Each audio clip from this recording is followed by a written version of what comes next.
Bueno, gracias a los delegados por la presentación y a don Manuel, sobre todo, por contar conmigo otra vez este año, por la confianza que me ofrece. Como vamos a poner la presentación, me voy a poner ahí abajo junto al ordenador porque así estoy más cerca de vosotros también, ¿eh?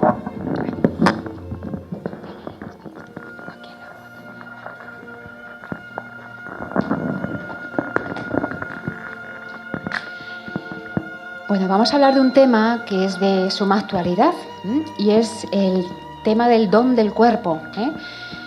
¿Qué significa el cuerpo para la vida conyugal en el matrimonio? Ocupa un lugar central, pero vamos a dar un poquito vueltas a los significados del cuerpo. El cuerpo se nos presenta como el lugar del amor, pero hay que entender muy bien esto, porque hoy en día el cuerpo está de moda en muchos ámbitos y, sin embargo, está desvalorizado. Yo voy a dar alguna pincelada según la teología del cuerpo que nos dejó Juan Pablo II en muchos documentos de su pontificado y especialmente en las primeras catequesis de los primerísimos años de su pontificado, que se conocen así como las catequesis de teología del cuerpo. Bueno, estamos llamados al amor a imagen de Dios. Esta es la primera idea que me gustaría tratar, porque estamos llamados al amor. La vocación fundamental de todo ser humano es el amor. Pero no el amor según nuestra medida, según cada uno se lo planifica o se lo organiza, no según nuestras ganas, estados de ánimo, etc. La medida del amor está en Dios. Estamos llamados a amar a imagen de Dios. Vamos a rastrear un poquito en Dios. ¿Cómo es Dios? ¿Cómo es el amor de Dios? Porque a imagen de ese amor de Dios es como tenemos que amar. El amor es Dios, nos lo dice San Juan. Si existe el amor en el mundo es porque Dios está ahí y Dios es amor. Todas las formas de amor humano que existen en el mundo proceden de Él. Dios es amor y por eso el amor en el matrimonio procede también de Dios. Nos lo dice San Juan, el amor es de Dios, el que no ama a Dios no conoce a Dios porque Dios es amor. Pero fijaros, si Dios, el Dios cristiano fuera un solo Dios, que no fuera el Padre, un solo Dios sin ninguna persona, solo Dios, un solo Dios, el amor humano consistiría solo en amarse a uno mismo. El amor a imagen de Dios consistiría en amarse a uno mismo. Sin embargo, Dios sabemos que no es así, es un único Dios y a la vez tres personas distintas. El amor a uno mismo nos lleva a un amor individualista, es decir, no abierto a la comunión, y a un amor narcisista. Narciso es este personaje de la mitología antigua que se vio reflejado en el agua y se enamoró de sí mismo. Un amor a imagen de un Dios que fuera solo uno consistiría en amarse a uno mismo.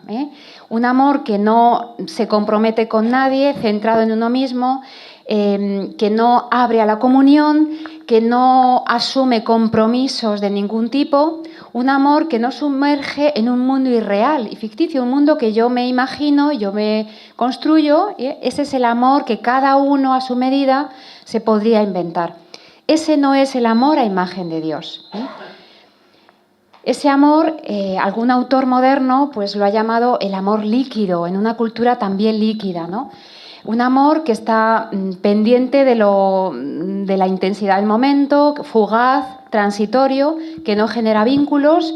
Un amor emotivista, que está solo pendiente de ser sentido. Amar es sentir. Cuanto más fuerte e intenso es el sentimiento, mayor es el amor, más veraz. Ese no es el amor a imagen de Dios. El amor líquido es el amor típicamente adolescente, que está preocupado de sentirse, siento el amor, pero no es capaz de asumir los compromisos derivados de la comunión. Un amor que no se entrega. Si se entrega es hacia sí mismo, buscando mi propio placer, mi propia satisfacción, estar bien conmigo mismo, etc. Es un amor centrado en uno mismo. Ese no es el amor a imagen de Dios al cual estamos llamados. Dios no es solamente una sola naturaleza humana, Dios no es solamente uno, sino que son tres personas divinas. Esto es importante porque el amor humano a imagen de Dios Está llamado a amar como aman las tres personas divinas en Dios. El amor a uno mismo no puede ser la plenitud del amor porque el amor humano tiende naturalmente hacia el otro, hacia un tú. Igual que en la Trinidad, el amor del Padre se abre al amor del Hijo, el amor del Hijo se abre al Padre, los dos se abren al Espíritu Santo. El amor en Dios consiste en la unidad y la diferencia. Es un amor que se abre al otro y abriéndose al otro se entrega a él. El amor humano, en todas sus formas, está llamado a amar así, modulado según la unidad y la diferencia. ¿Qué características tiene el amor humano? Vamos a verlas. Este amor humano que es a imagen de Dios. En primer lugar, es una realidad interpersonal. Es la realidad que se da solo entre personas. Lo propio de las personas es amarse. Juan Pablo II llamó a esta idea la norma personalista. La persona, toda persona humana, es de un valor tal que la única actitud adecuada ante ella es el amor. Por tanto, el amor humano es una realidad que se da entre dos personas. No me entrego a algo, a un alguien, sino a un tú personal al cual yo he elegido. Eso es el matrimonio. Nos hemos elegido a un tú concreto, ideal, no el marido o la mujer ideal, perfecta, con la que yo sueño, sino a ese tú, a ese marido, esa mujer concreta, real, con sus limitaciones, sus cualidades, sus ritmos, sus tiempos. Me entrego a ese tú concreto. El amor humano en el matrimonio es muy concreto porque está moldeado según el molde que somos los dos, con nuestra forma de ser, nuestro temperamento, nuestras cualidades, defectos, etc. El amor tiene siempre como fin a otra persona a la cual yo he elegido. Esto es lo propio del matrimonio. Nos hemos elegido. Otra característica del amor humano en el matrimonio es que nos amamos, ese amor que se da siempre entre personas, se da siempre a través de un bien. El típico refrán que conocéis todos, ¿no? No bastan solamente las palabras, obras son amores y no buenas razones, ¿no? Pues para amar al otro no es suficiente que el otro esté ahí, no basta en el amor humano, en el matrimonio, la persona, sino que hay también una parte objetiva, que es el bien. Si yo amo al otro, amar es querer el bien para esa persona a la cual yo he elegido. Y eso es lo que hace verdadero el amor, el bien que yo busco para esa persona a la cual yo he elegido. La persona y el bien son inseparables. No puedo amar solo a la persona de manera teórica, no puedo decirle a mi mujer, a mi marido, cuánto te quiero y después eso que no se concrete en nada. O al contrario, no puedo hacer el bien de manera indeterminada. Hago el bien porque me gusta hacerlo, me siento bien conmigo mismo. El bien hay que hacerlo siempre a un tú concreto. En el matrimonio se da esta síntesis bellísima. Amar es querer el bien para la otra persona a la cual he elegido. La tercera característica es esta, buscando siempre la comunión. Esto es fundamental. Yo cuando hablo a los matrimonios, a los novios, siempre les pregunto a los novios, ¿por qué os queréis casar?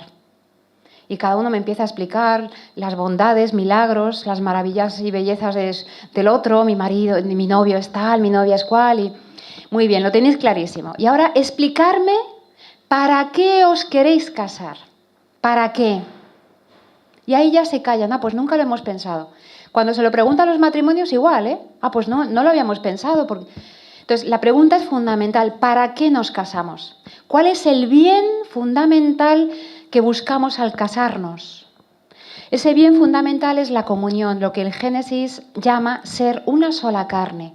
Ser una sola carne significa ser una sola comunión, una sola intimidad, un solo tiempo, un solo ritmo, una sola carne, en todo el sentido pleno de la palabra. Ese es el bien propio del matrimonio. Yo cuando hablo con los matrimonios siempre les digo una cosa que, os invito a que lo penséis, ¿no?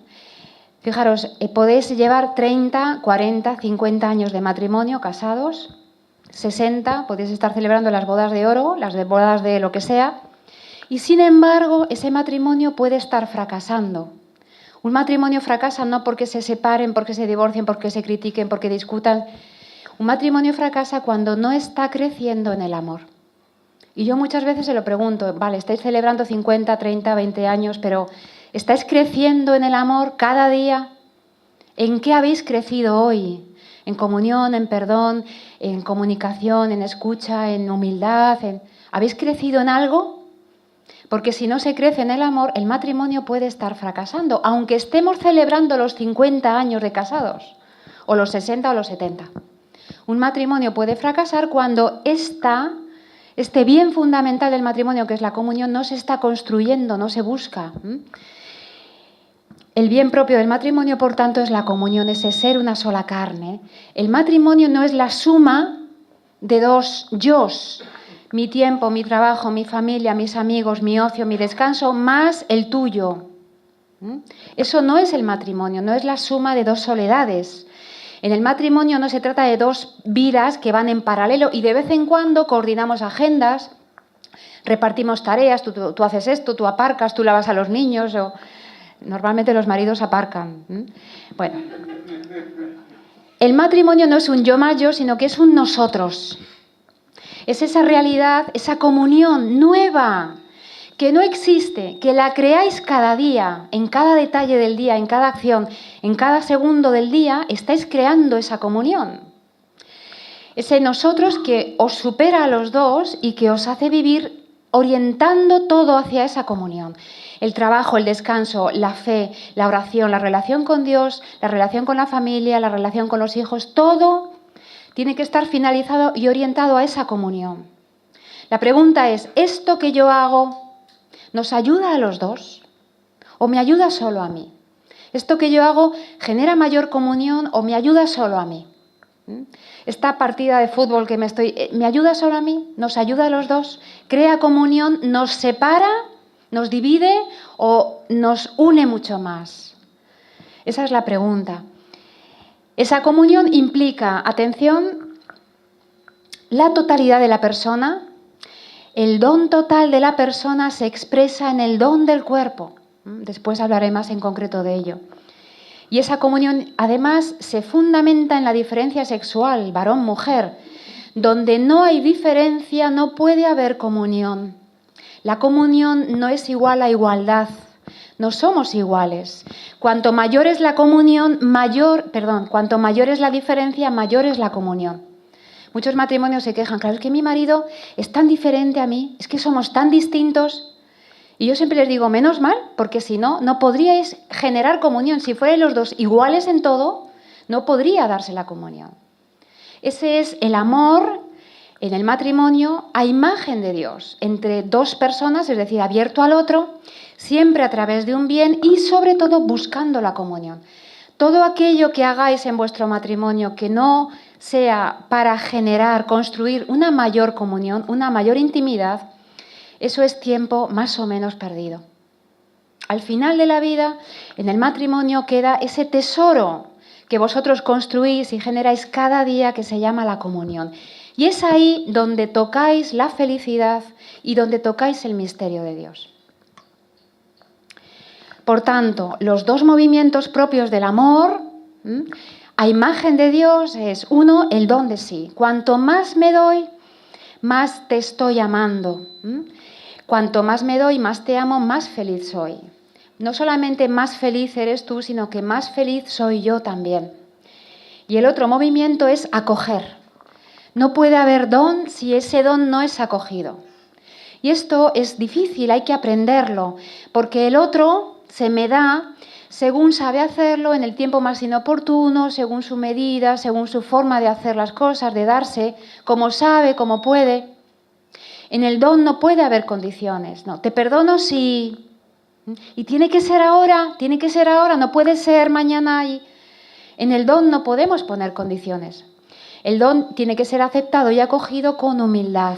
Y eso es lo que hace verdadero el amor. El otro se me da, se me tiene que dar como sabe, como puede, según sus tiempos, sus ritmos, sus momentos. La medida del don no la pongo yo, me la da el otro.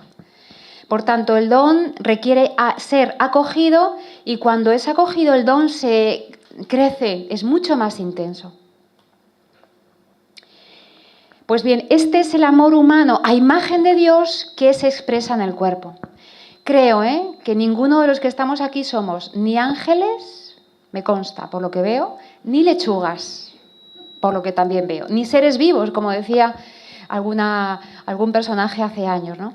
Somos seres humanos y por lo tanto existimos solo en un cuerpo que es masculino y es femenino. Y eso es a imagen de Dios.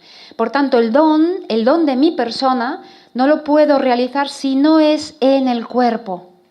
El cuerpo es el lugar del amor y el lugar del don de la persona. Esto vale para el matrimonio, para la vida consagrada y para el sacerdocio. Cuando yo me entrego a alguien, me entrego y me puedo entregar en el cuerpo. Con el lenguaje propio del cuerpo y el lenguaje propio de la masculinidad y feminidad.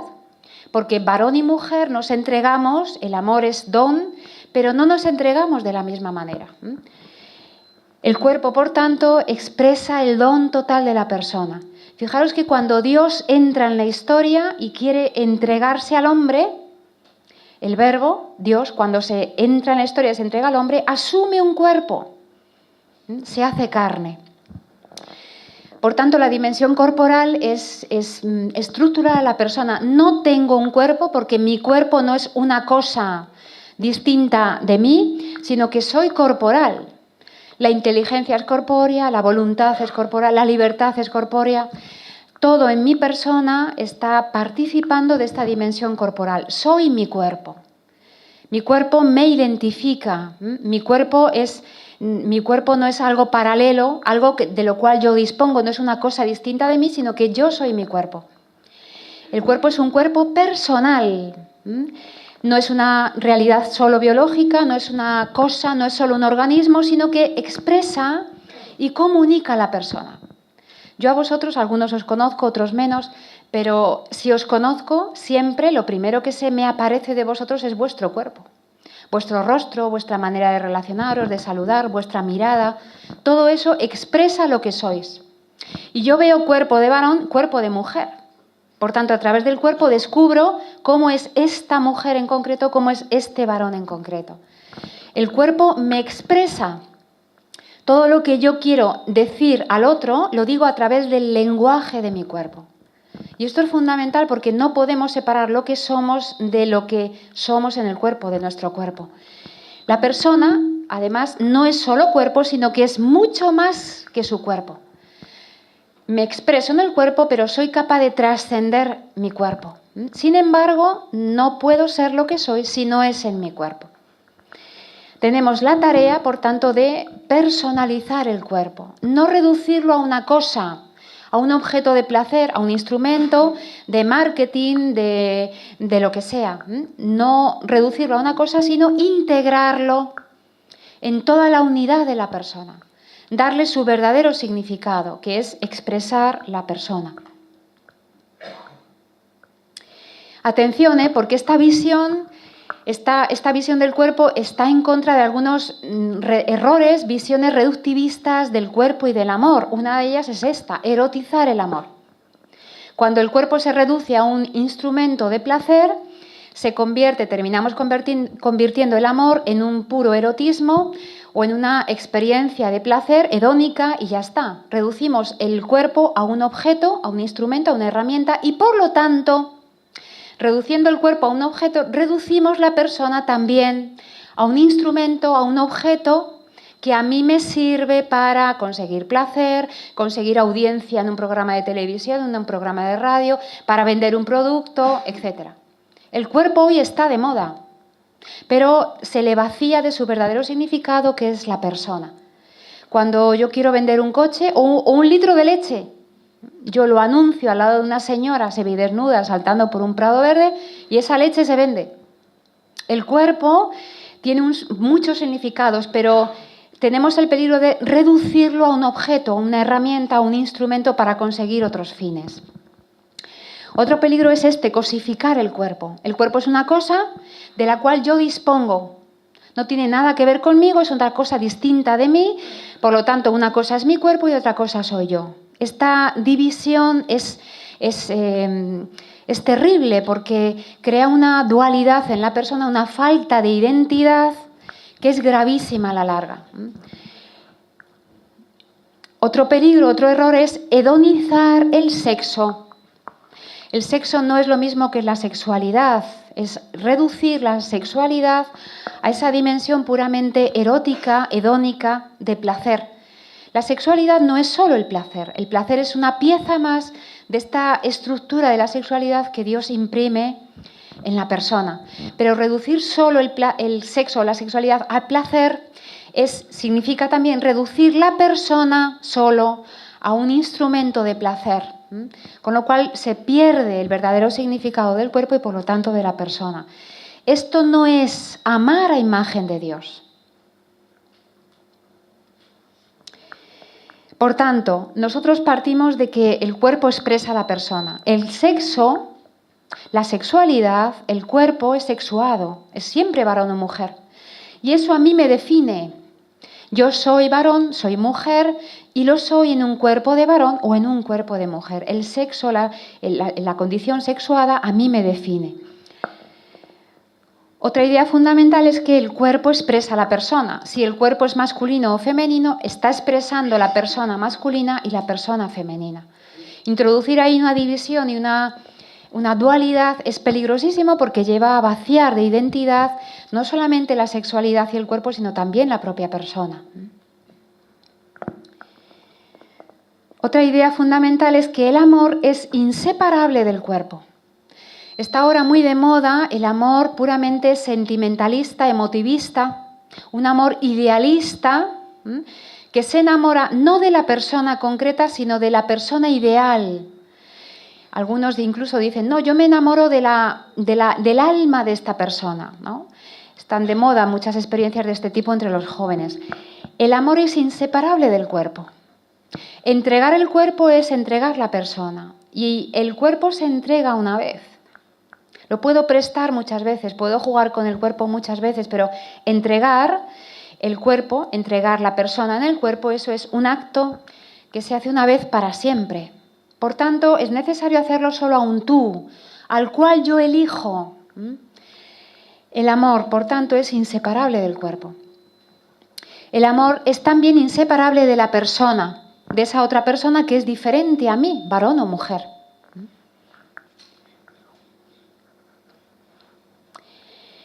¿Cuál es la vocación y el sentido del cuerpo?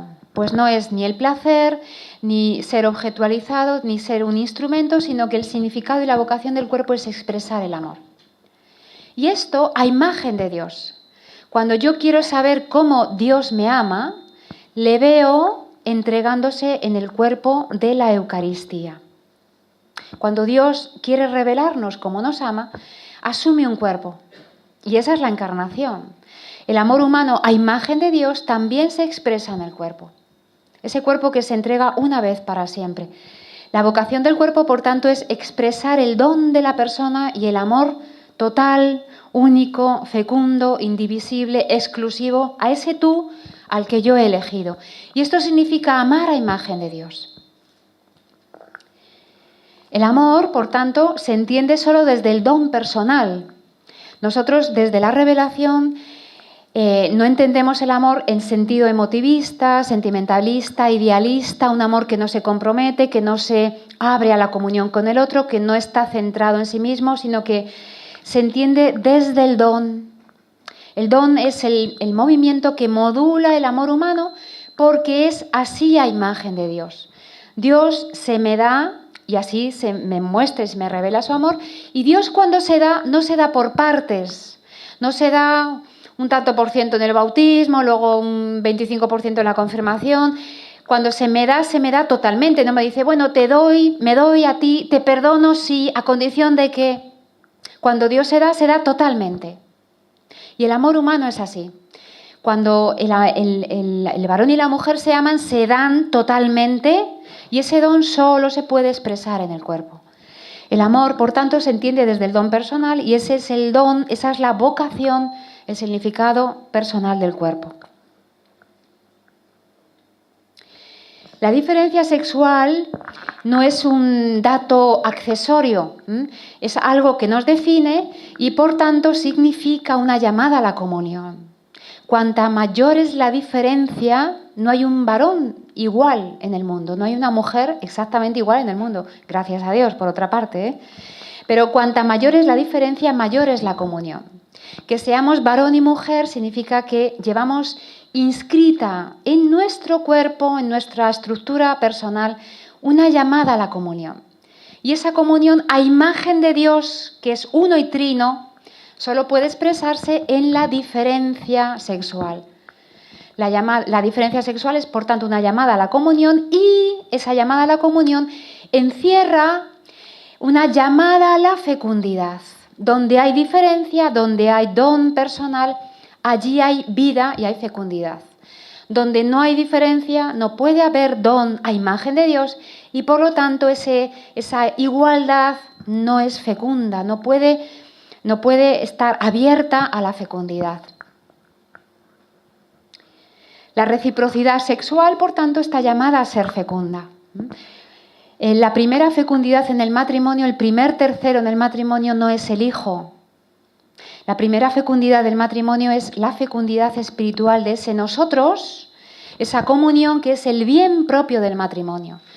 Cuando esa intimidad, esa comunión, ese nosotros es fuerte, es intenso, se vive con exquisitez, se cuida, se vigila, entonces esa comunión, ese nosotros se desborda hacia afuera en la fecundidad familiar. Por eso el hijo que nace en la familia, fruto del matrimonio, es el don más precioso del matrimonio, dice Juan Pablo II. Porque es el don que sobreabunda, que se derrama hacia afuera, y eso es lo que hace que el hijo nazca fruto del don, de la lógica de esa sobreabundancia, del amor que fluye entre los esposos. Si no es así, el don se puede convertir en el hijo se puede convertir en un derecho, lo podemos instrumentalizar, lo podemos poner al servicio de otros intereses personales. La dignidad y el valor de la persona exige que en su origen esté la entrega en el amor y en el don personal de los esposos. De otra manera, sería rebajar esa dignidad sagrada del hijo, de la persona, a un nivel infrahumano.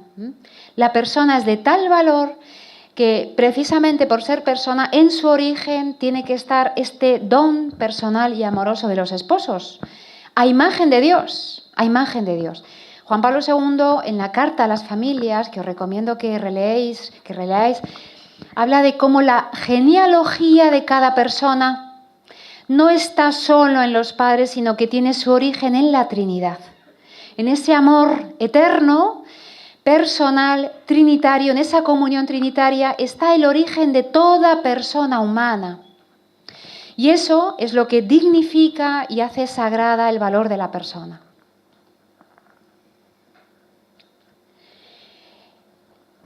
Por tanto, el significado fundamental del cuerpo es el significado esponsal. Juan Pablo II resume en este significado todos los demás significados del cuerpo. Fijaros que el cuerpo nos enseña a ser hijos. El primer horizonte del amor consiste en el amor filial. Todo ser humano que viene a la existencia comienza siendo hijo. ¿Qué significa ser hijo? Ser hijo significa aprender a recibir el amor.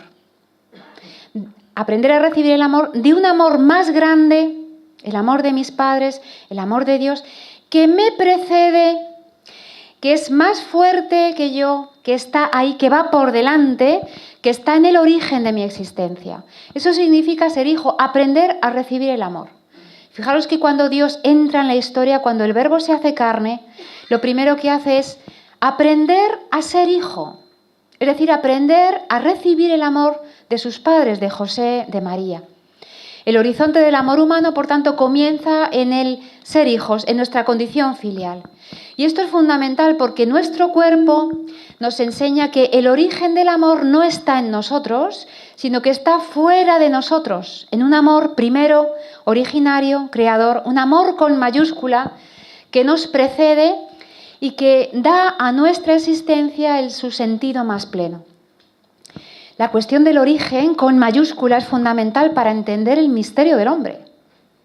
Fijaros que si en el origen de nuestra vida estuviera la nada, el azar. Si todos los que estamos aquí estuviéramos aquí, no sabemos por qué, porque alguien se equivocó, porque el azar nos puso aquí en la existencia, nuestra vida sería trágica y tremenda. ¿Qué sentido tendría nuestra vida? Ninguna. No tendría ningún origen y tampoco tendría un final.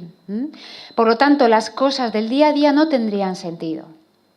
Desde una perspectiva cristiana, la vida no solamente es algo bello, sino que tiene un significado infinito casi, ¿no? En el origen de nuestra existencia no está la nada, no está el absurdo, no está el error, la equivocación, sino que está el amor. Un amor con mayúscula que nos precede, que va por delante. Y porque en nuestro origen está el amor, hemos sido creados para el amor. Hemos sido creados por amor para el amor. Ese amor que está en el origen de nuestra vida nos llama a responder con nuestra vida al amor. ¿Cómo? Con amor. Y esa respuesta al amor primero se expresa en el cuerpo. Pero el amor filial no es el único horizonte del amor. Aprendemos a recibir el amor, en eso consiste ser hijos, para entregar el amor en el matrimonio. Y lo entregamos en el cuerpo. Por eso, la mejor preparación para el matrimonio, la mejor manera de vivir el noviazgo es vivir la filiación, aprender a ser hijo ya desde la familia. Y atención, porque el amor filial, la dimensión filial del amor, continúa a través del matrimonio.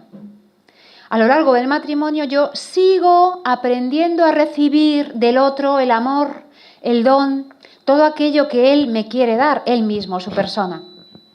Por tanto, la dimensión filial forma parte del amor conyugal. Siempre somos hijos, no llegamos a ser hijos, nacemos como hijos y nunca dejamos de ser hijos, incluso en el matrimonio. Llegamos a ser esposos y padres, pero nunca llegamos a ser hijos porque somos y nunca dejamos de serlo hijos. El amor filial nos abre al horizonte del amor esponsal. El amor lo aprendemos a recibir para darlo. ¿A quién? A ese tú, a quien hemos elegido como esposo o esposa.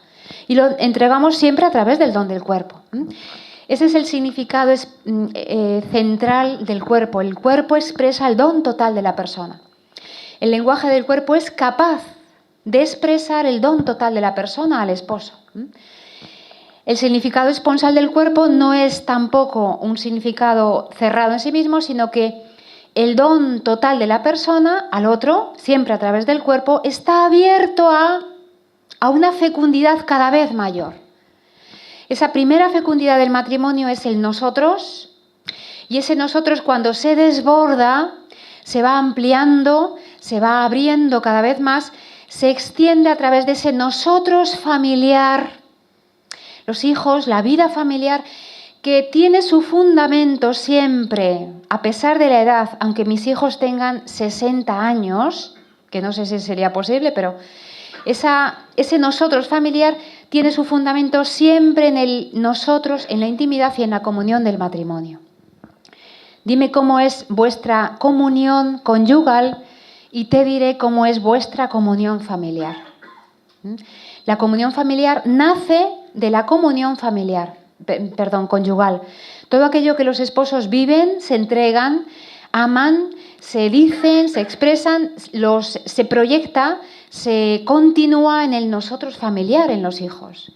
Esto es fundamental porque esto implica una tarea educadora de la cual los padres no pueden prescindir. Y esto es una de las grandes tareas que tenemos pendientes hoy en día en la pastoral familiar. Recordar a los padres cristianos la grave responsabilidad educadora que tenemos y tienen ante los hijos. Educar no significa solo enseñar a los hijos inglés, karate, judo o pádel, sino que la educación es sobre todo educar en el amor. Hay que enseñar a los hijos a amar, es decir, amar según el don a imagen de Dios. El termómetro, la medida para saber si esa tarea educadora es fecunda o no, me la da solo una cosa, las virtudes. Educar en el amor significa educar en las virtudes. ¿De qué sirve que nuestros hijos sepan inglés, saquen buenas notas, sean los mejores en todas las materias, si no saben, no conocen las virtudes, no saben vivir las virtudes? Las virtudes son maneras de amar. Yo perdono porque te amo. Yo soy humilde porque te amo. Yo soy paciente, espero porque amo al otro, porque te amo. Por tanto, la educación es sobre todo y ante todo educación en las virtudes, que es educación en el amor. El significado esponsal del cuerpo, por tanto, nos abre a una fecundidad que se va ampliando cada vez más. Del nosotros conyugal al nosotros familiar y del nosotros familiar al nosotros eclesial. Nuestros hijos aprenden que la Iglesia es familia, que la Iglesia es comunión, que la Iglesia es madre, que Dios es padre, solo si en la familia ven qué significa ser padre, qué significa ser madre, qué significa vivir y crecer en comunión y qué significa ser una familia. ¿Cómo podemos hoy en día hablar de todas estas realidades y verdades de nuestra fe si en la familia la persona, los niños no han aprendido, no se han contagiado a través de esa catequesis diaria, en las conversaciones, en las cosas que hay que hacer, en el trato diario? Si nuestros hijos no aprenden ahí las verdades humanas fundamentales, ¿cómo es posible que después puedan entender todo lo que nosotros les explicamos en catequesis sobre Dios? Dios es Padre, Dios te ama, Dios se te entrega en la Eucaristía, en los sacramentos, en la Iglesia es Madre. Todo esto se salvaguarda en la familia. Por eso en la familia está no solamente el futuro de la humanidad, sino el camino de la Iglesia. El camino de Dios en su origen, en el Nuevo Testamento, lo vemos así, el camino de Dios fue y sigue siendo la familia. Cuando el Verbo se hace carne, entra en la humanidad, entra en la historia humana a través de la familia. La familia es el camino de Dios, no solamente en el principio, sino hoy, también hoy en día. Dios sigue entrando en el corazón del hombre a través de la familia. Atención, mañana lo explicaré más, pero en la familia, en el matrimonio, el camino es la mujer. Dios entra en la historia humana a través del seno de una mujer. Y hoy el camino de la nueva evangelización, el camino de la familia, es también la mujer. El camino de la mujer conduce al camino del matrimonio y a través del matrimonio conduce a la familia, a la Iglesia, a la sociedad. Esto es importantísimo porque en esta trayectoria nos jugamos lo más grande que hay en el Evangelio, que es el hombre. Eso que enamoró a Dios hasta el punto de encarnarse, hacerse carne, ¿no? Tomar lo más humano del hombre, que es nuestra carne, nuestro cuerpo. Por tanto, el cuerpo tiene un significado esponsal. Es hijo, nos enseña a ser hijos, aprendemos a recibir el amor para entregar el amor y así, entregando el amor, entregar también la vida. Un amor que, a imagen de Dios, siempre es fecundo. Cuando Dios nos ama, nos entrega su misma vida, que es el amor. Vida y amor en Dios son la misma cosa. La vida de Dios es el amor y el amor de Dios es la vida divina. Todas estas realidades están en juego ahora mismo en la pastoral familiar. No se trata solo de salvar el matrimonio, de salvar la familia, sino de salvar la realidad esencial del amor. Si el ideal del amor y el ideal del matrimonio no es posible, como nos intenta convencer las ideologías del momento y el ambiente, etc., si el amor, si el proyecto de Dios sobre el matrimonio y la familia no es posible, es una utopía, entonces el cristianismo tampoco es posible. También es una utopía.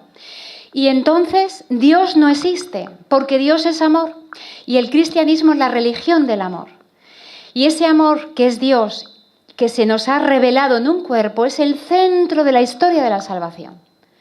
Por tanto, nos jugamos muchísimo en este significado, en esta vocación del cuerpo.